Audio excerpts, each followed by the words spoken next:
The ANDsemble, brought to you by ANDTheatre Company. Very nice people in New York City that they're a production company, so they help you with programs and all sorts of different things. They're really, really super nice people. And the ANDsemble is the ensemble, the theater company, the amazing actors, and uses improv to develop new works. And so these are long-form improvisational actors, professional actors improvising. Hey, I would like to introduce them to you, if that would be all right, in alphabetical order. We got Amanda Bigford. Hi, Amanda. We got Taylor Edwards. Hey, Taylor. We got Mary Hynes. We got Mike Lawler. We got Elke Reid. How are you doing? And I'm your host, Scotty Watson. Hey, we're gonna do a form called That Makes Me Think Of, where we start with your suggestion, and then through monologues and scenes, we explore your suggestion to figure out what that really makes us think of when you say that. Our suggestion today comes from the internet. The internet. It's brought to you by commerce. I didn't want to say porn. It's actually, I wanted to say thank you to the person who gave us our suggestion, Hilary Chaplain, old friend of mine, member of ANDTheatre Company, best damn clown in the world. If you ever see a clowning class taught by Hilary Chaplain, you take it or I'll kick your ass. That's my suggestion. Anyway, Hilary's suggestion, I asked, what gives you joy? What gives you joy? And Hilary's answer was salty crunchy. Salty. Mary just exploded. Mary is blown up all over the place. So salty crunchy is our opening suggestion. And Amanda, you're going to have our opening monologue. The rest of us are going to go away. Well, salty crunchy makes me think of when growing up, things were just one way or the other. You either had salty or I'm thinking sweet and salty now. No, not salty crunchy. That makes no sense. Okay, well, I'm just going to go with sweet and salty then, which it comes from salty crunchy. So you would have sweet and you would have salty. Never the two should meet.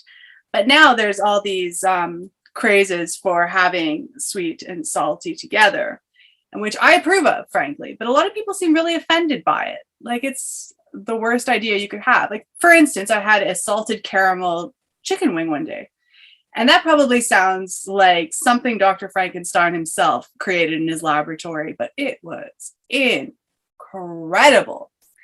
Do yourself a favor, if you ever see that on the menu, order it, because that works. But then going back to salty and crunchy, that's really the classic combination, and that works all the time.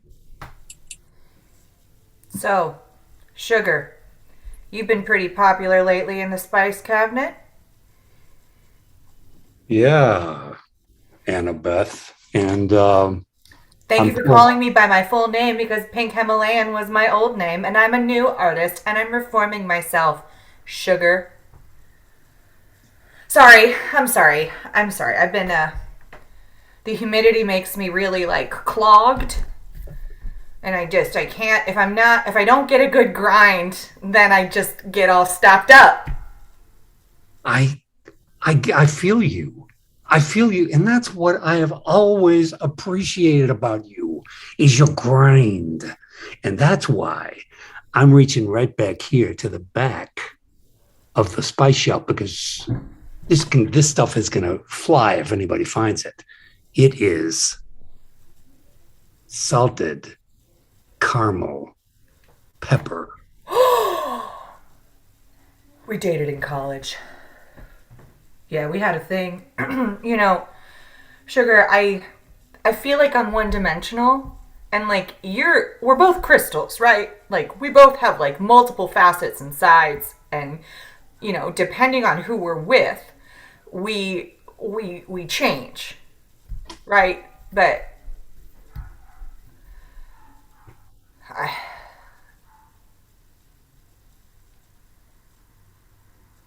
just don't know who I am anymore. I don't know who I am anymore, you were like, let's do our own thing. And I was like, okay. you know, like sweet and salty. Like, let's try just being sweet, and then let's just try being salty, and like just go our own ways. Oh no. Oh. Stop. I can't stand it when you get into this. I'm not worthy. I'm not having it anymore. But I'm so bad for the human system. Like I say sodium, but they're like sodium. You know? Like, and you're like, you've got to lean into who you are. That's what I want to see from you right now. No more stepping back. You are the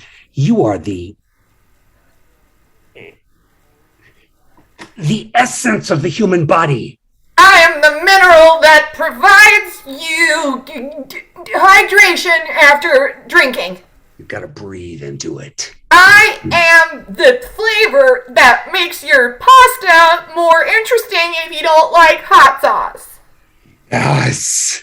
I am the good part of every pretzel. Amazing, sugar. I feel it. Your spice is coming out of my pores. Maybe we should go on a date on the top shelf. Let's do it. Thank you, Mary. Thank you, Mike. That was awesome. Them sitting on that shelf makes me think of when I first started getting like spices and herbs in my 20s, and I was like, oh, wow, look. Garlic salt was exotic because all that I had was salt and pepper. And all of a sudden I had things like thyme and cayenne pepper. And I felt very adventurous as a cook. And I started throwing a lot of stuff, kind of some bad combinations from time to time into, like tuna helper and other things like that to get it to be a little more interesting. But I was branching out in my culinary experience, and I got a cookbook, and I started thinking that I could step off page and I could just start to wing some of these recipes, but I really didn't know enough to wing those recipes. So there was a whole bunch of pretty gross stuff that my family ate on a pretty regular basis, unfortunately. Whoops.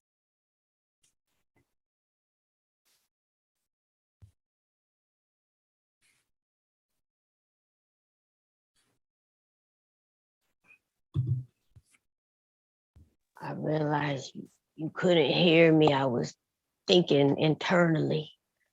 And I felt it. I felt that you were doing that. I felt it. I felt. Right. Yeah. Man, you and your anchovies. I can't believe you love eating those things. They're the best. I put them in everything, Yeah, and in your mouth, they smell, Petey. I've been meaning to tell you for the past hour. I don't know why you've been eating anchovies for an hour. I've been nursing them, actually. I wish you'd just eat them and just have them sitting out. Smell it. Patricia, I had no idea. I mean, I know that you don't like them. I know that you don't like them. But I've always thought that was our thing, Petey and Patricia, there they are. She's watching them eat anchovies again. Right. Things like that, where the way you try to rationalize things makes me think that this friendship has run its course. Did you just spit out the anchovy? You should have just finished it. Ugh. Well, you don't eat them. I'm the only one that eats them, so it's my spit. That's not what's. Oh, you're retching. Don't. Oh, okay. It's down. Go ahead. I feel like if I'm making you retch, that's a problem in the relationship. I know. That's why I'm trying to tell you that I feel like this relationship has run its course. I don't think we can be friends anymore. It's getting to the point where you're literally repulsing me. And Well, I don't want those to. are bad words for friends. You don't I want friends know. that repulse you. I know exactly. So, which is my point exactly, that we shouldn't be friends anymore, because I don't want to. I don't want to hate you. Right There's, now, I'm still in a good place where if I pass by you, I'd be like, "What's up, Petey? How you doing?" I go, But hi, Patricia. yeah, we don't. I get it. So But I just feel like, yeah, huh? but if it feels like that you're saying that if we continued in the road that we are, I'd go, hi, Patricia, and you go fuck yourself, Petey. Yeah, maybe I wouldn't say it like that, but yeah, something to the effect of like, fuck you, get out of my face. Yeah, but yeah, and I don't want to do that. I don't want to do that because I like you. I do like you. There's good qualities about you. You're loyal. You're always there when I need you. Why? Well, I like you. I like you very much too. So let's not see each other anymore to save Right. the friendship. Right. Well, see, now that I'm saying it out loud, you are always there when I need you. And I don't want to lose that part of the relationship, if that makes sense. Oh, okay then. Well, I'll always be here, Right. but I Yeah. won't eat these anymore. No. You could eat it. We don't have to hang out as much. When I need you, I call you. Um, Is it? But right now, I don't need you. no. So I'm gonna. Me too. Yeah. Ooh. Close your mouth. You're chewing. So, bad breath makes me think of plaque, which makes me think of teeth, which makes me think of a reoccurring dream that I've had a couple of times of my teeth falling out, or me like spitting out my teeth in my hand, or like in one of the dreams, I like pulled out one of my teeth. It didn't hurt. It was just like, pop, there goes the tooth. And then underneath it was a little tooth that was like, I'm ready for my turn to be a tooth in this mouth. Tooth in this mouth. So I have to put my object work tooth somewhere. So I looked it up. And apparently it's a positive thing, because most of the time, like, death means rebirth and like things like that. So apparently your teeth falling out is actually a sign of really big like metamorphosis and change. So now it's to the point where when I have a tooth falling out dream, I go, cool.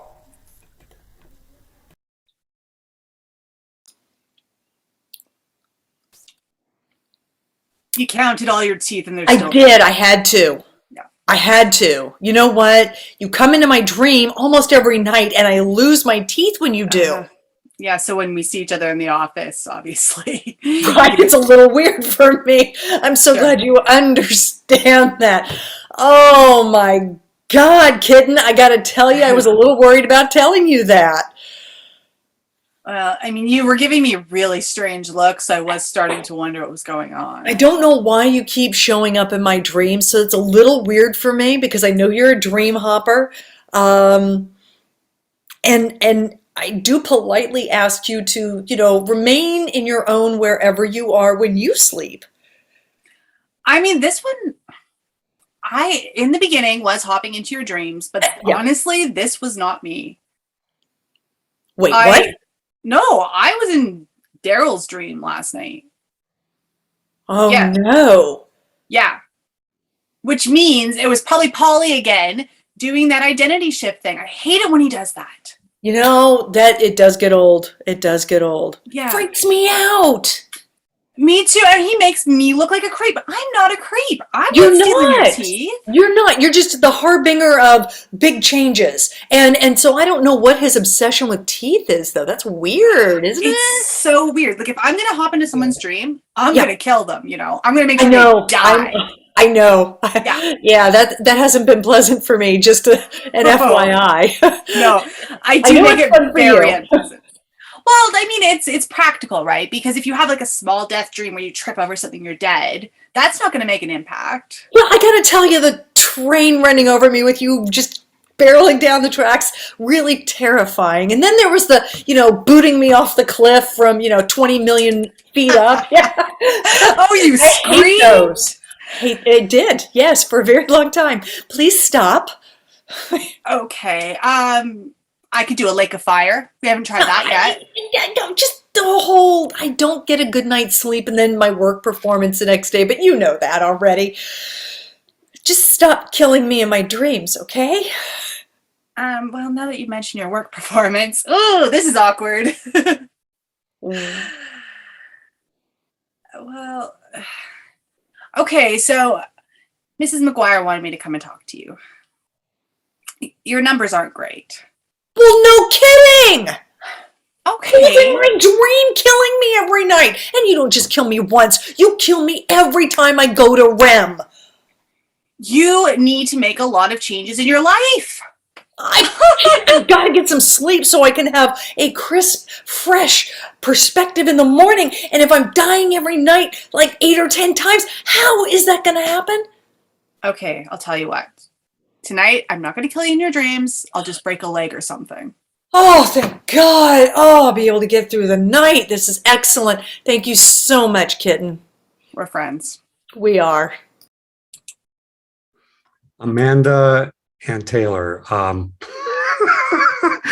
What are friends for? What an amazing scene. Brilliant scene.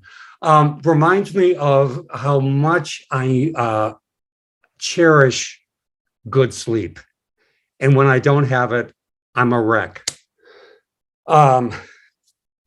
Things that cause me not to have good sleep. Falling dreams. Had them? Falling dreams. Like a bullet. I am awake and I'm absolutely I'm down. I'm going down. And it's just like that bizarre like awakening from deepest sleep to like, oh my God, what happened? What was that? Oh my God, then it's just a dream. Oh, it was just a dream. I can go back to sleep. Yeah, sometimes I can. Sometimes, yeah. It just, there's something bubbling. There's some change happening. Maybe I'm going to get fired from work. Yeah. Now I'm going to go back to sleep. Okay.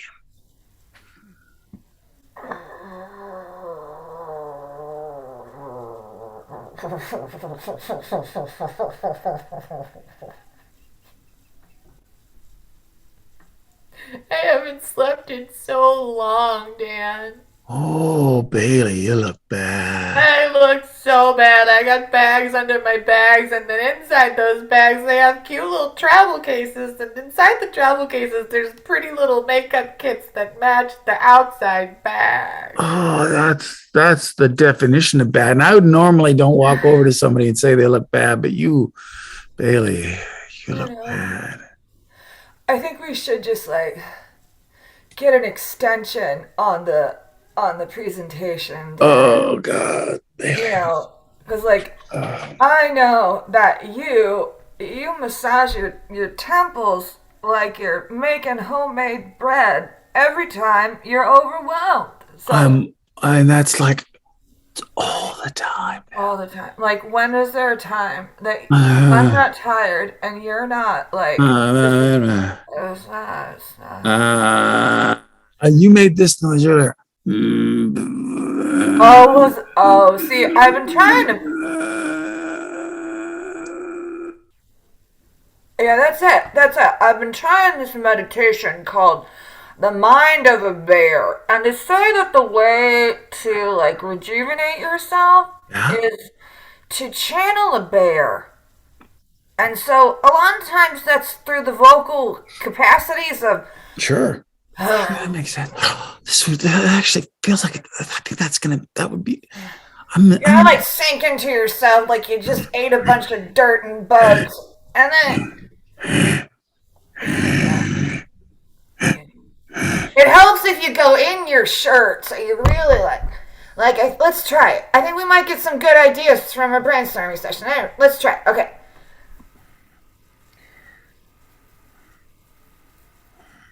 No, you don't. No, it's no claws. You're already in your hibernation cave. And you just settle in. That's good. I just got an idea. What's The new tagline for Cozy Blankets is settle in. Lynn, Settle in. that's what bears do, is they settle in for the winter. Bailey, you're a genius. My head. I don't have to Look touch at my you. head. Yeah. Your bags are gone. They're just like tiny little snack ziplocs. Tiny little snack ziplocs. That's a Bailey. This isn't just for advertising anymore. This is going to change life as we know it. Yeah. When you feel like you gotta massage the stress out of your temples, and when you just want to put your bags down, settle in. Settle in. We're getting our bonus this year, Dan. Gonna settle into that bonus. I might buy some luggage.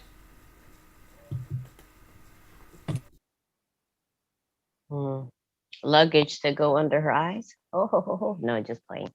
The interesting scene. There was a lot going on, but that reminded me that when they were pulling their stuff up, their shirts, it was reminding me of that movie, Master of Disguise with Dana Carvey. He was saying, "I'm feeling very turtly." He had a disguise where he was a turtle, like a turtle man. It was ridiculous, but it was funny too. But I remember because I watched that with my mother like back when it came out, and like that was something that like she thought was funny too. So like we would like it was like a joke with us. Like we would out of nowhere sometimes we'd be like, "I'm feeling turtly." When that was our thing, we'd be like turtly. So yeah, turtly.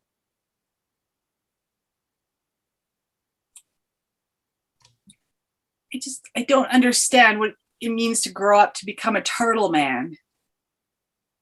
Well, Marge, it's nothing you can't explain. It's a feeling. It's a state of turtleness. Yeah, and you've stolen all of my good turtlenecks for this. Oh, because you have the best turtle. Your turtlenecks are my inspiration. They're my being. They're how I'm living, and I'm gonna make it all right. I'm gonna buy you that vacation that you've always wanted to go on to Bermuda. You're going to take me to Bermuda, all expenses paid. Oh yeah, well that's where the filming's gonna happen. Oh no. What filming? Well, we've got a little hut there right on the water. You and me. Yeah. It's going to be experiential. You love the water. I love the water, Yeah. and we're gonna film this, and I'll be submitting it to the Turtle International Turtle Film Festival. Okay. I've been really, really, really patient with this whole turtle phase you're going through, but I don't want other people to know about this.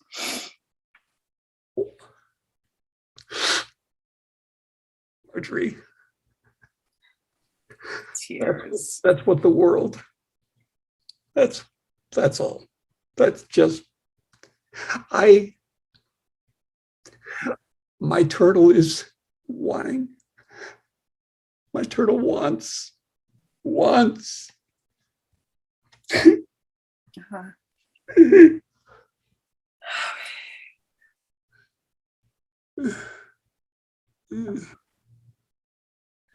Okay, Davey. We can film a little bit, but nothing weird. Like, I don't want you wearing that Tupperware container on your back and crawling on the floor, okay? Okay. Okay.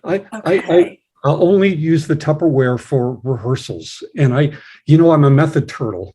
Yes, I do. So I'll be spending a lot of time on my Tupperware on my back and experiencing helplessness. So I'll be in ready when we film.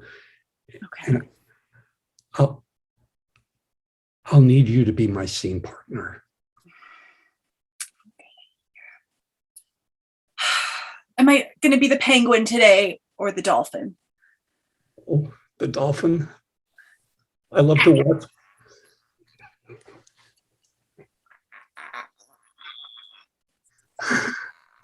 You're the best. I love you. I love you. Oh, you're beautiful. It's May here in where I live. I actually live on the other side of the Hudson in New Jersey. And May and June is when the turtles come out and they dig their little things and they lay their eggs.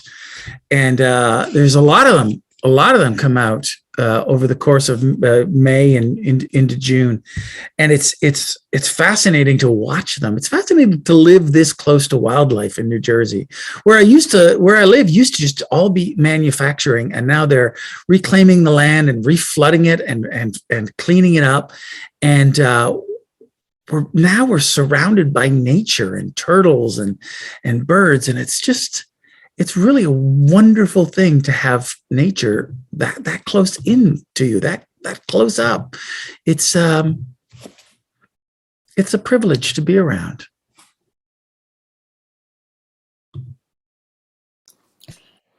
I swear to God, I thought there was a parking lot here. Really, don't be shy. Just, tell me what you're really thinking. Well, I honestly, I can't wait for, that thing to come out, of your belly. You have a, what is it called? The thing that you're in their bed. You mean the baby? Yes. The baby. Yeah. I'm not good with stuff like that, but I think it's going to be a beautiful thing. That's what they tell me. They tell me it's a miracle and it's good and it's all that stuff. And, it's real natural and stuff. Yeah. And, it's beautiful. It's amazing. Amber, I like the technology. I like the not nature part of everything. I like when there was a parking lot here instead of a great big, field of weeds. Right. So that's kind of why I brought you here. I knew it wasn't a parking lot anymore. It was something different. Yeah. I see. I brought you here because of the thing that you have, you're incubating. Because of the baby, you want me to have natural childbirth, and you don't want me to. I know.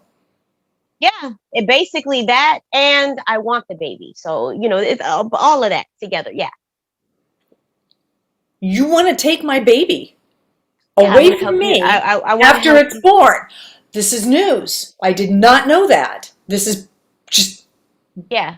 That's why I brought you out here in the middle of nowhere to tell you. I'm not having the baby for another 6 weeks. I mean, that can be changed. I brought tools.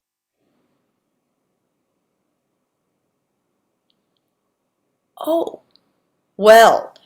Yeah. This is going to be beautiful. This is a little awkward for me, Amber, because I don't think of you that way. And I'm not going to allow you to go near my little lady bits. I don't think it. Whoa, hold up. Yeah, see, you would have to I'm go not. near. You I'm have to go not near my lady bits to interested. get the baby, and Right. you're a friend, but Right. I'm not letting you near my lady bits, and you can't have my Okay. baby. Okay. Well, we'll talk about that last part. But I mean, as far as going near your lady bits, I'm not interested in your lady bits. Like I'm not trying to look at your lady bits. I'm just trying to catch the baby You and take it can't. home. 6 weeks out. See, you have to wait for labor to start. And Uh-huh. looking at what you've brought, there's no Pitocin in there to start my labor. Oh no, I brought some hot sauce. It's I not heard. going to work the same. I'm just going to get gassy. Yeah. Well, maybe if I pour it down your throat. Sorry, that's just going to make gassy baby. Right. Yeah, We can try it though. we really can't. See, come on back, everybody. There you go. Hilary Chaplain, thank you for your suggestion of salty crunchy. And we went from salty crunchy to the most I awkward want your baby. delivery in brought human tools. history. So we all need a little bit of therapy. Hey, I want to introduce the actors one more time. And if you love the actors, you go, oh, I have to have this person for my project. There's an email down below. You send us an email. We will hook you up. Tonight we had Elke Reid. Hi, Elke. We had Mike Lawler. We had Amanda Bigford. We had Mary Hynes. And we had Taylor Edwards. And I'm your host, Scotty Watson. Once again, there's information about ANDTheatre Company. Very nice production company in New York City that has all sorts of programs that'll help take your idea right to production. And if you want to throw them $5, if you watch this, you went, hey, that was fun. There's also a link for that. So thank you. And more than anything, thank you for being somebody on the internet watching improv. You are a special and rare flower. And we adore you. Thank you for watching. All right. I'll see you next week.